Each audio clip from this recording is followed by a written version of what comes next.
What's happening, people? My name is Robbie and today I'm going to break down my full investment portfolio. That's right, I'm going to tell you everything that I hold in my portfolio. That's index funds, it's cryptocurrency, it's individual stocks. Some examples like Bitcoin, S&P 500, Rolls-Royce, Tesla, they're all in this portfolio, and this portfolio's done pretty well over the past quarter. I won't tell you the exact amount just yet, but it is in the 5-figure region. You'll just have to watch to find out which one's done well and which ones didn't. So if this is your first time visiting my channel, a few months ago in July, I posted a breakdown of my investment portfolio. People seemed to be interested in it, so I took that as a sign that I should maybe do this more often. So I'm going to post one every quarter, and hopefully, we see an increase in the portfolio quarter by quarter and year on year. So we're now just coming into October, so this is the new quarter update, and I'll just get straight into it. Haven't sold off any holdings, so there haven't been any departures, but there have been a few newcomers to the portfolio. And because the list is relatively long, I'll just get straight into it and start from the top. So the first category is index funds. I currently hold 5 index funds at the minute. These are the Emerging Markets Index Fund, the S&P 500, the US Equity Index Fund, the Germany All Cap, and the FTSE 250. So the FTSE 250 and the Germany All Cap are both newcomers since the last update. Because this is the second portfolio update, I can actually gauge what holdings have went up in value, went down in value, and what the better performers are. I'll break that down in between the categories. So the best performer over the past quarter for index funds was the S&P 500. My holdings in this have increased by 4.31%, which equates to £1,384.09. Now this does include deposits that I've made into the accounts as well. This is just the total amount that I hold in this index fund has increased by that much. What?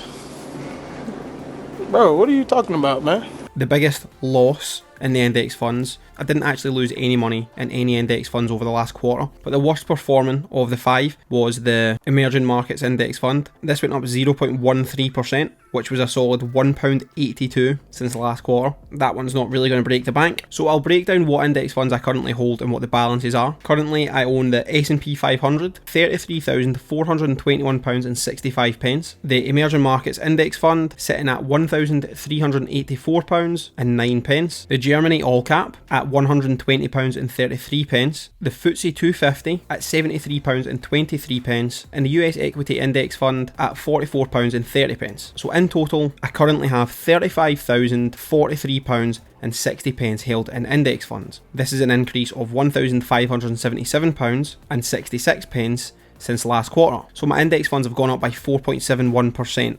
Including contributions from myself. Not bad for one quarter. Next up is individual stocks and shares. There's quite a handful here, so I'll try and breeze through them relatively quickly. Biggest gain in the stocks and shares was Rolls-Royce. This increased by 54.11% in the past quarter. Most of that in the past week or two, I think. Unfortunately, that's only a small holding, so that only made £49.91, but percentage wise, the biggest increase. The biggest loss, which thankfully is also a small holding, was Tilray. This dropped 27.31% in the past quarter, but that only equates to £25.61. Thank God. In stocks and shares, there has been one newcomer, and that is Sunlight Financial Holdings. I'll be honest, I don't remember buying Sunlight Financial Holdings, and I believe this was part of a mergers and acquisition situation with another holding that I had. Either way, I've got £111.82. I'm just going to let it ride, to be honest. But let's go down the actual list of stocks and shares that I own. Starting from the top, Warehouse REIT. This is a real estate investment trust, that's what REIT stands for. Currently sitting at £598.98, which is a drop of 0.26%. Berkshire Hathaway, if you're interested in investing, you know Berkshire Hathaway. Currently standing at £405.67. This is an increase of 0.27%, and as far as I'm concerned, an increase is an increase. Next up, Apple. You know Apple. Everyone knows Apple. We all know Apple. My current Apple holdings stand at £643.56. Now this is an increase of 54.18% since last quarter, but you may have seen in one of my recent videos on how to buy a stock, I did buy Apple stock in that video, so that's why it didn't come into contention with the biggest gain over the past quarter. Next up, IAG, and that's International Airlines Group, which covers companies like British Airways, Iberia, and Aer Lingus. Current holdings are £345.51. That's an increase of 5.22% last quarter. Starbucks, my favourite, £249.89, which is a drop of 2.62%. If you see my last video, you'll know that this is now a buy-in opportunity because I do plan on investing more money in Starbucks over the coming months. Argo Blockchain is up next, a blockchain company, a company that deals with cryptocurrencies. My holding currently sits at £75, which is an increase of 23.76%. Also, if you notice me looking to the side a lot, it's because my laptop's here with a spreadsheet with all the numbers, because there's no chance I'm remembering all of these numbers. Also, I'm realising now that I have bags under my eyes. I'm absolutely shattered. It's only 9:30, but I'm very tired. Dragged myself to the gym this morning at 6 in the morning. Stupid. Anyway, you don't care. Back to the matter at hand. Next up is Procter & Gamble, currently standing at £314.42. This is an increase of 5.83%. So you may be noticing a lot of these stocks are green. A lot of them are profitable over the past quarter, which is handy. It's literally the only point in investing is to make a profit, so it's good that it's actually working. Next up is Albemarle. I believe Albemarle make lithium batteries. I might be wrong though. Just going to Google that. Albemarle is a global specialty chemicals company with leading positions in lithium, bromine, refining catalysts and applied surface treatments. The main reason I invested was for the lithium aspect of that, for batteries, electric cars and the whole prospect of moving away from fossil fuels. Maybe it'll pay off, maybe it won't. But the current standings are at £165.30, which is a 22.08% increase. Next up is Scottish Mortgage Trust, £316.58, which is a 7.79% increase since last quarter. These are all looking pretty good. Wait until you see the crypto part though. Corsair, not so good. Current standings £163.72, which is a drop of 10.49%, which is not ideal. But there are two performing way worse, so.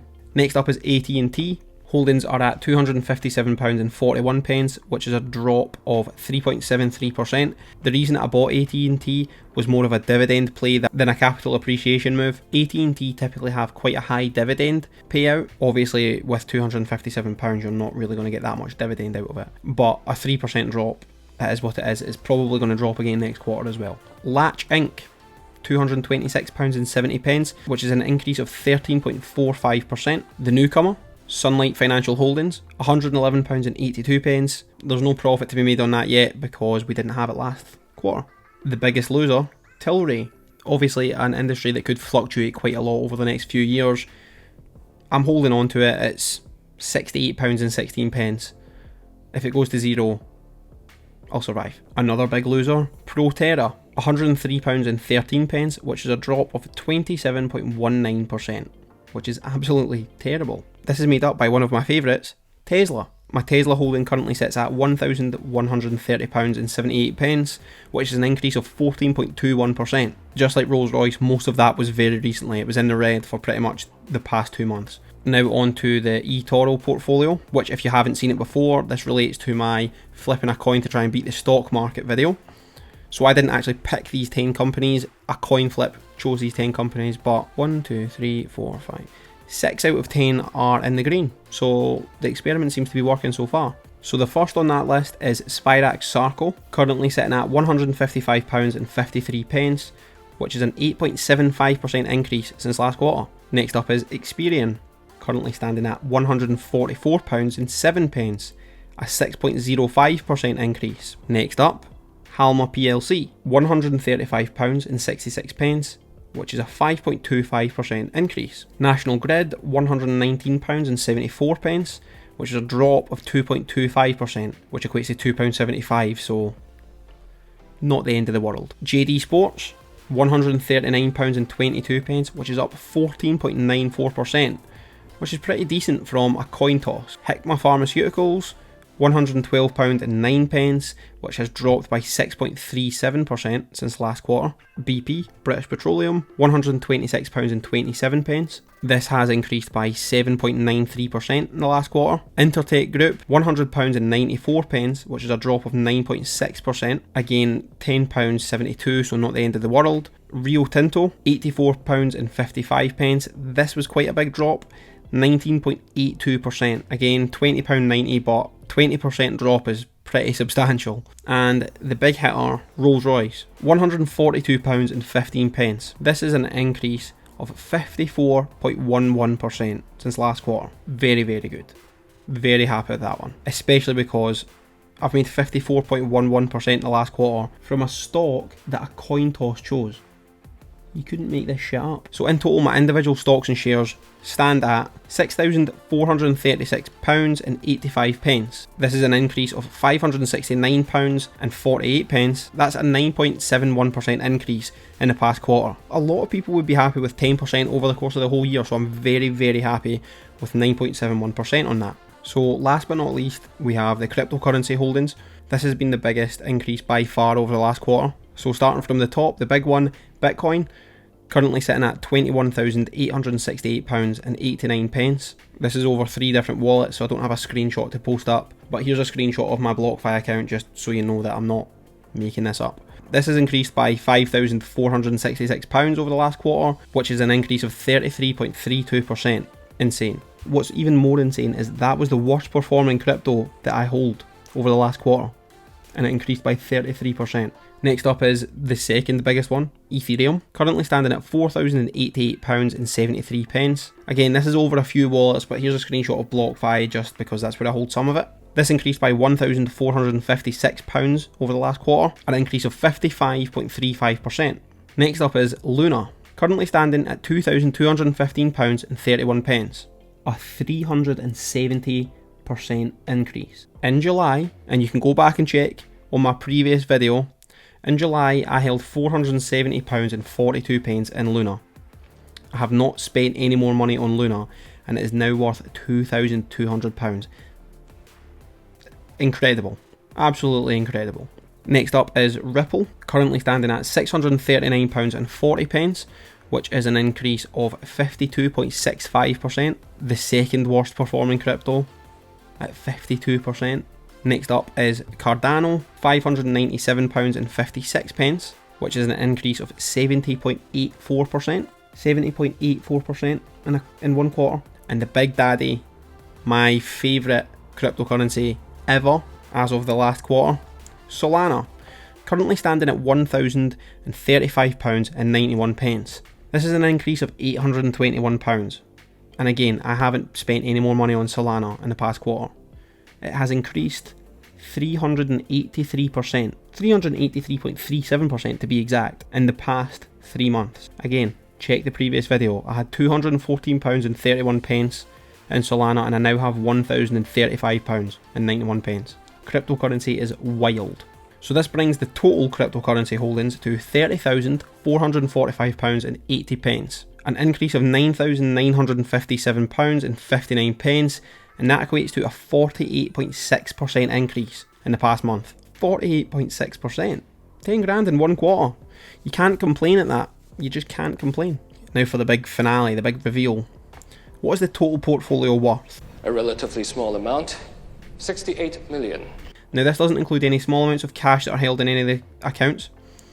It also doesn't include any property. It doesn't include things like watches, whiskey, cash in the bank. This is just the stocks, shares and crypto and index funds. Last update was £59,821.52. This quarter we sit at £71,926.25.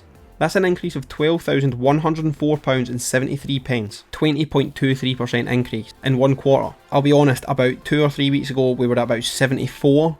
There's been a bit of a dip again with the cryptocurrency. I was kind of hoping to make 75k, but I really can't grumble at just shy of 72. A 20% increase in one quarter, not to be sniffed at. Now setting a realistic target for the next quarterly update, I'm hoping to hit 75,000.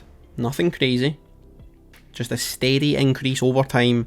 I will be happy with 75,000. What is that as a percentage? Let's find out. That's an increase of £3,073.75 I'm looking for here. That could happen in crypto in one day, realistically. But we could also lose that much in crypto in half an hour, so you've got to take the rough with the smooth. So we are looking for a 4.27% increase between now and next quarter to hit the £75,000 target. I think that's achievable, to be honest. I'm toying with the idea of taking some profits from the cryptocurrency in case there is a bit of a crash or a dip to reinvest, but I will just play that one by ear. I'm not 100% sure. I might sell maybe 20% of my Bitcoin, wait for it to drop a little bit, then buy back in, but hopefully we'll be at 75k by next quarter.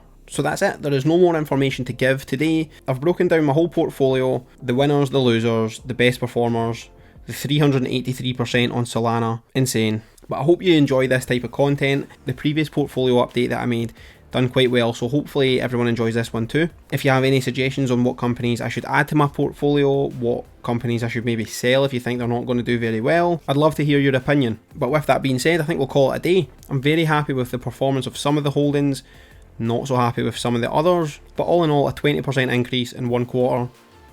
I'm happy. I'm very happy. I know it doesn't look like it because I'm tired, but I promise I'm very happy. So thank you again for watching. If you did enjoy this, don't forget to like the video and consider subscribing if you want to see some more updates and what my thoughts are on investing. Take it easy.